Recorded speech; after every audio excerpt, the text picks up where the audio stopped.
After marrying, she realized she was not in love with her husband.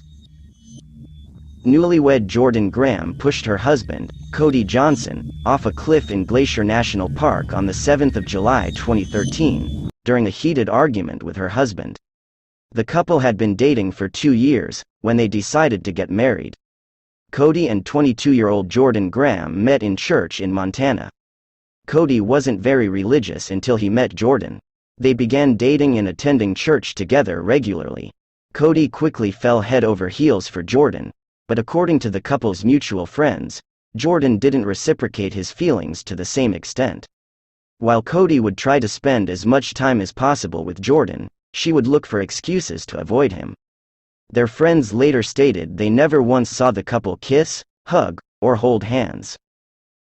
8 days later was the last time anyone heard from Cody. He was reported missing on July 8, 2013, when he didn't show up for work.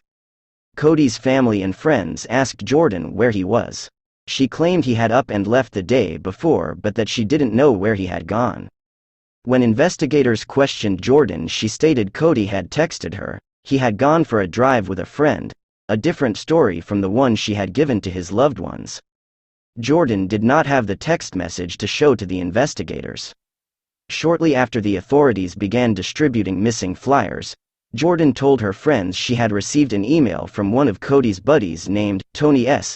The email said Cody was dead. He had fallen off a cliff while on a trip to Glacier National Park and the search should be called off. Jordan's friends pressed her to show the email to investigators, and she did. On July 11, while investigators were searching for Cody around Glacier National Park, Jordan told her and Cody's friends she knew where he was.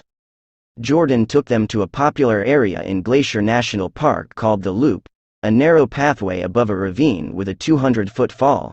She looked down at Cody's lifeless and battered body lying face down in the water and calmly said, "Oh my gosh, it's him." Investigators brought Jordan in for questioning a second time. When asked how she knew where Cody's body was, she said she just had a feeling, and that it was the one place Cody had once told her he wanted to see before he died. Investigators knew something wasn't right. Not only had Jordan changed her story many times, but there were also many other inconsistencies in her statements. Jordan said she wasn't with Cody in Glacier National Park, but surveillance cameras showed the couple entering the park together in Cody's vehicle. Jordan said she and Cody hadn't been fighting leading up to his disappearance, but text messages from Cody to his friends said the opposite.